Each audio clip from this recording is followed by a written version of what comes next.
Shalom, Debbie G here from End of Time Prophecy channel here on YouTube, and this is part 4 of our study about the covenant. Now, did you ever wonder why God gave the 10 commandments on blue sapphire stones to Moses? Why didn't he give them to Noah or Abram? Why did he add a scroll full of laws and statutes? Some say this was because of the golden calf incident. However, is that really the case? Join me in this study about the covenant Yah made with the people of Israel, his bride to be. But before we go to the covenant Yah made with Moses, let's just recap the covenant Yah made with Abraham. Back in the days of Abram, we see 3 promises that God gave to Abram. Number 1, he would be a great nation. And lo and behold, by the time we get to Moses, Israel has become many. Out of 1 became 12. Out of 12 became a nation. So promise number 2 would be that they would inherit their own land. And again, as we will see in the covenant of Moses, they are about to receive their own land. And of course, number 3, the third blessing that God gave to Abram was, out of him would come the promised seed. Now, that one won't be fulfilled for a little while, but let's just start with the calling of Moses. Or actually, let's dig into the past. In order to understand why God gave the laws to Moses, we need to dive into history. On the screen, you probably can't see it, but this is the Code of Hammurabi. Archaeology shows us how the people of those days lived back then. And we see through, for instance, the Code of Hammurabi, how covenants were made back in those days. Covenants were made between kings and emperors, or kings and lesser kings. But the covenant of God would be different. Whereas in the nations around them, the people would deal with one another, making suzerain vassal treaties. The covenant of God would be sovereign, as in he was the one who would make up all the rules and regulations. Now, the king in those days would receive the laws from their gods, lesser gods. And in Hammurabi's case, that would be Shamash, because that would be the sun god of the Sumerians. But again, for the people of Israel, it would be different, because the true God of the universe would come down and communicate with the people himself, because they were to be a kingdom of priests and kings. But maybe the biggest difference is that the laws of Hammurabi were case laws, as in if you do this, this will happen as a penalty. Whereas Moses' laws start with pronouncement laws, as in you shall not. And again, this makes it from divine origin. Now, the purpose of the law of Hammurabi was for the good of civilization and for the fear of punishment. The purpose of the law of God was that we would have a duty towards God, like the first 5 commandments, and of course, how we deal with our fellow neighbors, with one another. Now, what I also like about the law of God is that there is no class distinction in the laws of God. So if you would be a king or a farmer, it doesn't matter. The laws were all the same. You are equal in God's eyes, if we read Romans 2:11. If you study the law of Hammurabi and the other laws of, like, for instance, Ur-Nammu, you would see there's a lot of similarities that God is using within his own covenants. But again, Yah has a reason why he's doing that. He chooses something that they are familiar with. That was the Code of Hammurabi. Back to the book itself. Let's go to the calling of Moses. Now, Moses didn't get a new covenant or whatsoever. He was just going to build upon the previous one. because that is the pattern. Let's read Exodus 3 verse 12, where it says, bring my people to worship me on this mountain, and that would be Mount Horeb, of course. When we get to Exodus 6, we read the following. And God spoke unto Moses, and he said, I am the one who appeared unto Abram, Isaac, and Jacob. I have established my covenants with them to give them the land of Canaan. And in verse 5 he says, I have remembered my covenant. So again, the covenant is repeated, but this time with a warning and a perspective. And why? Well, that's because now the people of Israel will actually go into the land that was promised back in the days of Abram. And again, they have to come to the mountain of God to meet the Lord God himself. We skip all the way to Exodus 19, where we read the following. In the 3rd month, on the same day of the month, that the Israelites had left the land of Egypt, they came to the wilderness of Sinai. So, this is when Moses went up, where he got up the mountain to face God. And there God says, you have seen for yourself what I did to Egypt, and how I carried you on eagle's wings, and brought you to myself. Now, if you will indeed obey my voice and keep my covenant, you will be my treasured possession out of all the nations, for the whole earth is mine. And unto me you shall be a kingdom of priests and a holy nation. These are the words that you are to speak to the Israelites. And all the people answered together and said, all that the Lord has spoken we will do. So the plan was to obey God's voice, to keep his covenant, and be a holy people unto the earth. And you will do this through the fact that you are a kingdom of priests and kings. And because of that, you will be a holy nation. Why did they have to be a kingdom of priests and kings? Because that way, the responsibility of being a priest would not just lie with one person, but with the entire people of Israel. Now again, this was in the 3rd month, so they were heading for Shavuot, Pentecost, where the people were given the law. So for those of you who don't know, but I'm a huge fan of Michael Heiser. He's the one who wrote Unseen Realm. Now, I don't follow everything he says, or I don't believe everything he says, but when it comes to the unseen realm business, he is your man. And in this book, The Unseen Realm, he explains how the lesser gods came into being. And if you understand this process of how the 70 nations of Genesis 10 turned out to serve false gods, you will have a better understanding of why God would give the Israelites their own set of laws.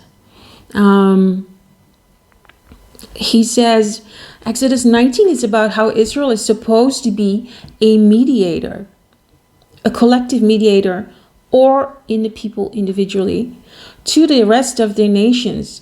This is part of the logic of why Israel is supposed to be unique, because they have to attract the others back into a relationship with the true God.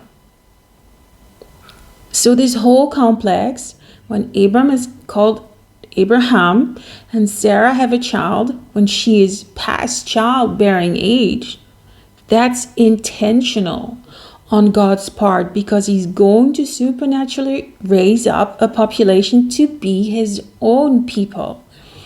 That people now has been delivered from Egypt, showing that you're still my treasured possession, calling them out of Egypt, judging the gods of Egypt. So that's written by Michael Heiser. Again, it gives you a better context of what happened back in those days, and then you will better understand why God would give his people his own laws. So back to Exodus 19. The people have to get ready to meet the Lord. And the Lord said unto Moses, Go unto the people, and sanctify them today and tomorrow, and let them wash their clothes, and be ready against the third day. For the third day the Lord will come down in the sight of all the people upon Mount Sinai. And it came to pass on the third day in the morning that there were thunders and lightning, the cloud, and the voice of the trumpet exceeding loud, so that all the people that was in the camp trembled. And Mount Sinai was altogether on a smoke, because the Lord descended upon it in fire, and the smoke thereof ascended as the smoke of a furnace, and the whole mount quaked greatly. And when the voice of the trumpet sounded long and waxed louder and louder, Moses spake, and God answered him by a voice. And the Lord came down upon Mount Sinai on the top of the mount, and the Lord called Moses up to the top of the mount, and Moses did went up. So in this part, we see the three parts of a covenant. Remember, divine benevolence, which is the part where he says, I am the one who brought you out on eagle's wings. Human loyalty, he says, if you obey, keep it. And of course, he reminds them of the consequences if you don't, if you touch the mountains. So the sentence, I carried you on eagle's wings, of course, isn't literal. It's just a metaphor. It's just an idiom of saying, hey, I'm the one who took care of you. The same sentence is being used in the book of Revelation there as well. It is not literal, but it's just a metaphor of how God is supernaturally taking care of his people in his own way. So the Lord visits Sinai. The Lord descended to the top of Mount Sinai and called Moses to the summit. And so Moses went up, and the Lord said to him, Go down, warn the people not to break through to see the Lord, lest many of them perish. Even the priests who approach the Lord must consecrate themselves, or the Lord will break out against them. But Moses said to the Lord, Lord, the people cannot come, for you solemnly warned us. The Lord replied, Go down, bring Aaron with you. But the priests and the people must not break through to come up to the Lord, or he will break out against him. What we need to remember is that the priest that we're spoken of here is not the official chosen priesthood yet that God would choose in chapter 28, where he would choose Aaron and his sons to be priests. But there have always been some kind of priesthood activities. As we have seen back in the days of Abraham, there was Melchizedek, of course, and there was Job doing offerings for his children. And of course, there's Jethro, Moses' father-in-law, who was a priest of Midian. Now, in Exodus 20, of course, those are the famous words that God gives to Moses. He gives Moses the 10 commandments written in blue sapphire stones. Now you may wonder why blue sapphire stones. I'm going to leave a link for you guys below with a very nice study on why the tablets of stone were of sapphire. So if you read verse 1 to 17, you read the 10 commandments Yah gave. You can read that all by yourself. So we skip to verse 18. And all the people saw the thundering and the lightnings and the noise of the trumpets and the mountains smoking. And when the people saw, they removed and stood afar. And they said to Moses, You speak with us, and we will hear, but let not God speak with us, lest we die. And Moses said unto the people, Fear not, for God is come to prove you, and that his fear may be before your faces, so that you do not sin. But the people stood afar off, and Moses drew near to the thick darkness where God was.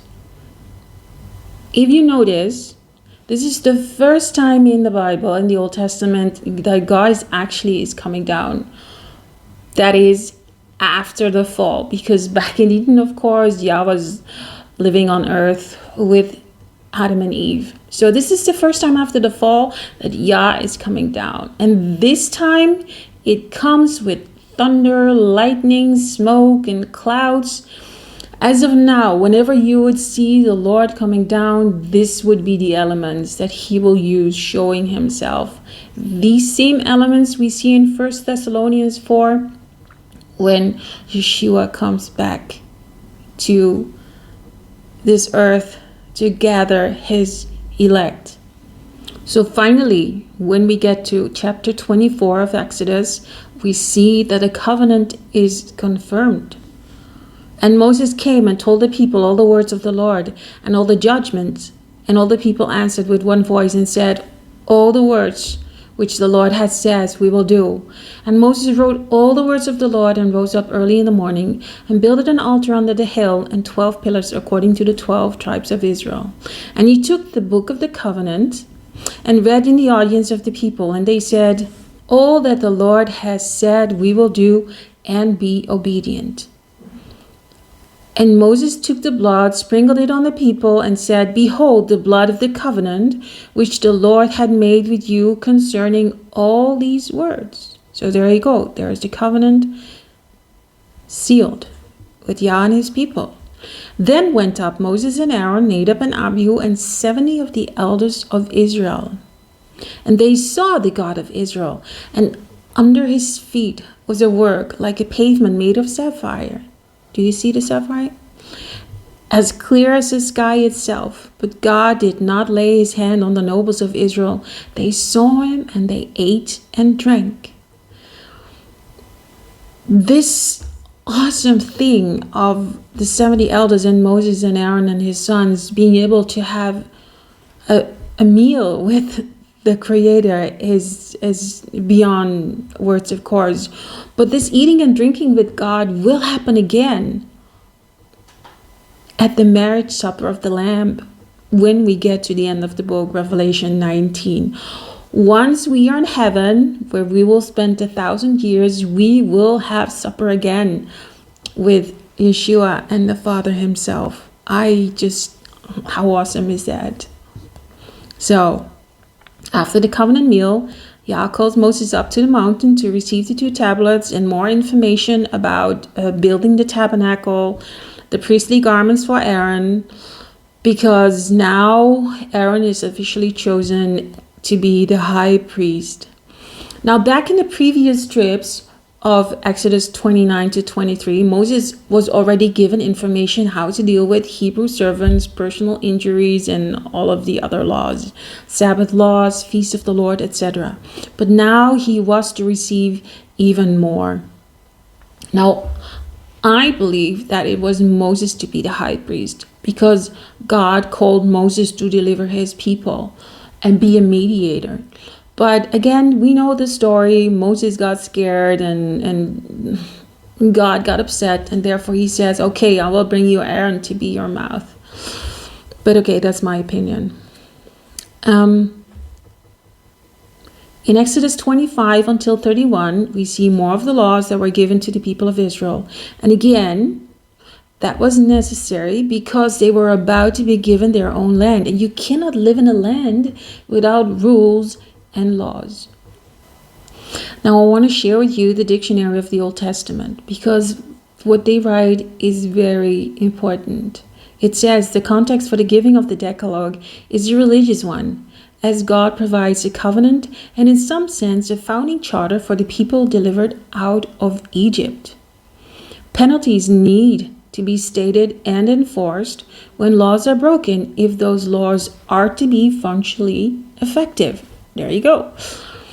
The stipulations of the Decalogue lack any prescribed punishment for those who break these laws, relying on the fear of the Lord to promote allegiance to the terms of the covenant. And finally, the Decalogue addresses subject matter that is not cultural specific, but that instead has universal relevance and appeals to principles broadly held. For these reasons, the stipulations that form the Decalogue may be legitimately understood as ordinances or principles rather than as laws in the strictest sense. So, along with the 10 Commandments, were given a set of laws for the people how to deal with them when someone breaks the laws, the 10 Commandments. With this covenant, a sign is given, which is the Sabbath, which you can read in Exodus 31, say from 13 to 18. The Sabbath would be a sign between God and his people. And he gave unto Moses, when he had made an end of communing with him upon Mount Sinai, 2 tablets of testimony, tables of stone, written with the finger of God himself. So far, so good. Unfortunately, once we get to the next chapter, things make huge turn. In chapter 32, we see a couple of things. We see that the covenant is broken and Yah wants to kill his people, but Moses intercedes. Again, we see a lot of things happening. First of all, the people break the covenant because they break commandment number 2 and number 3. Because of this, Yah wants to kill these people. But like I said, Moses intercedes, makes atonement for them. Therefore, he's a type of Christ. And so the people get a second chance. But when the time comes, Yah will punish them for their sins. In the same chapter, we read that the Levites are consecrated to a help for the family of the high priest of Aaron, and that the Lord struck the people with a plague. So there you go. The new covenant already broken. But even though the people broke the covenant, Yah punished the ones who sinned, and then he moved on with his plan. So the people are now called to move and make their way into the land that God has promised them. But before they go, Moses would have to do something. Exodus 34 shows us that Moses has to chisel out 2 stone tablets like unto the first, because in his great anger he broke the first ones. Now, I don't believe that God approved this action of Moses. It was not for Moses to break the tablets, but we know Moses had a bit of anger issues. But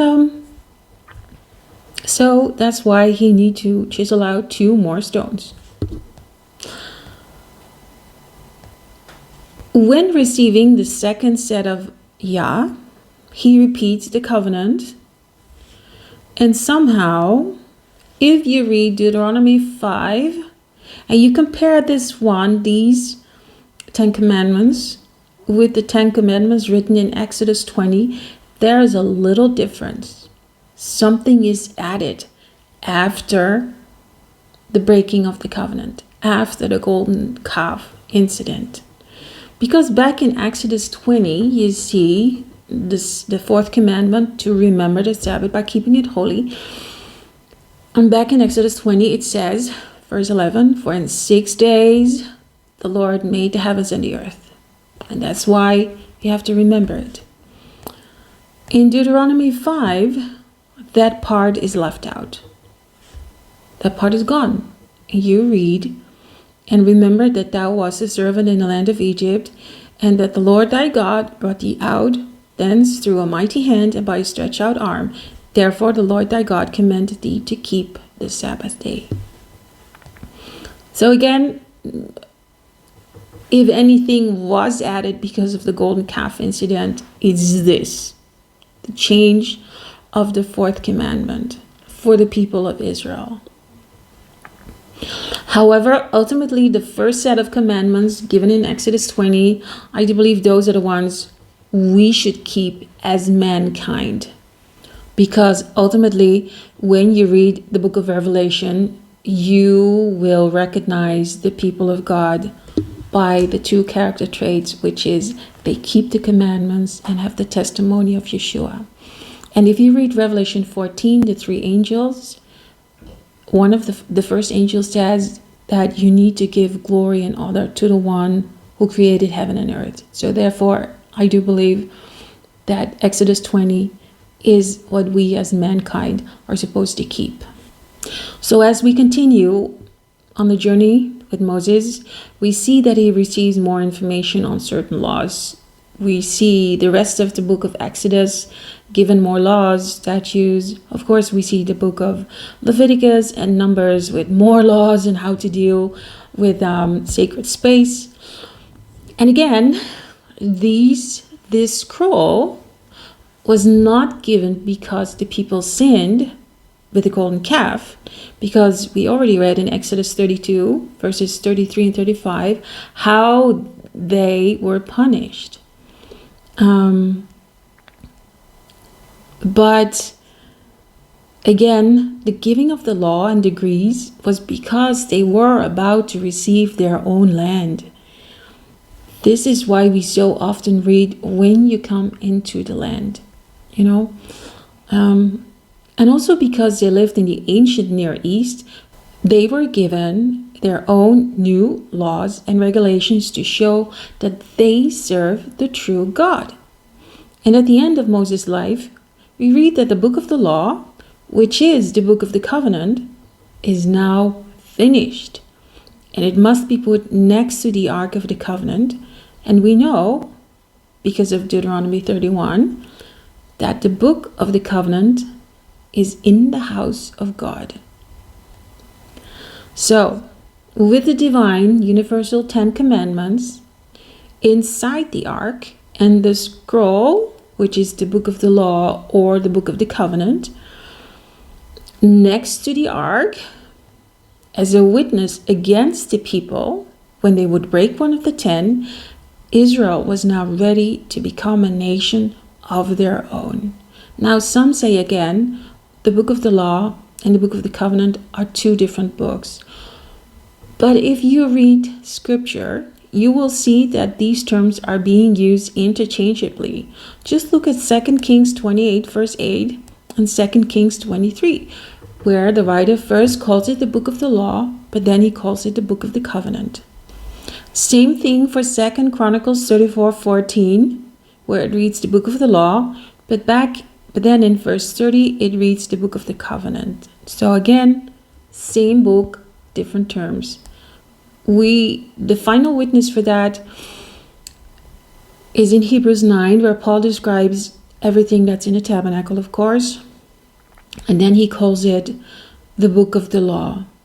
So there you go, the book of the law and the book of the covenant are the same, just used interchangeably. Now, before Moses dies, he renews the covenant before the people. He is now in the land of Moab, and he calls the people, these new generations, to remind them of the covenant God had made with them at Mount Horeb. And this is Deuteronomy 29.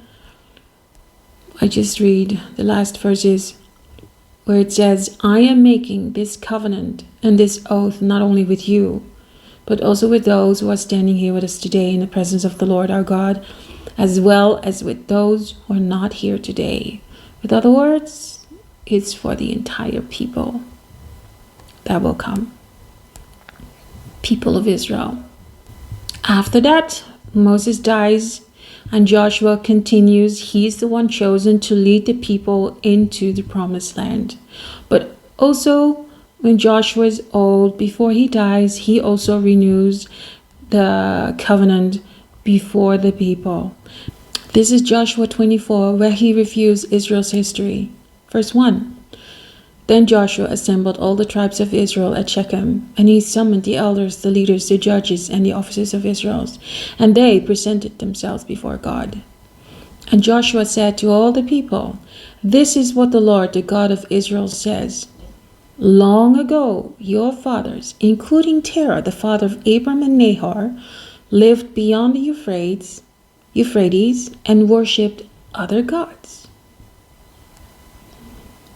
Again, a reminder of why God would give the people of Israel their own laws and statutes to make them different from the other gods they used to serve. But then we get to verse 14 and he says, Now therefore, fear the Lord and serve him, so not the other false gods that Abram and his dad used to do. Serve him in sincerity and truth, Cast aside the gods your father served beyond the Euphrates and in Egypt, and serve the Lord. But if it is unpleasing in your sight to serve the Lord, then choose for yourselves this day whom you will serve, whether the gods your father served beyond the Euphrates or the gods of the Amorites in whose land you are living. As for me and my house, of course, we will serve the Lord. And verse 25 ends with, on that day Joshua made a covenant for the people, and there at Shechem he drew up for them decrees and laws. So there you go. That was the covenant that God made with Moses and the people of Israel. Next time we talk about the covenant Yah made with King David. I hope this has been a blessing for you guys. Please don't forget to like, subscribe, leave a comment below, or send me an email. Yah willing, I will see you next time. Shalom.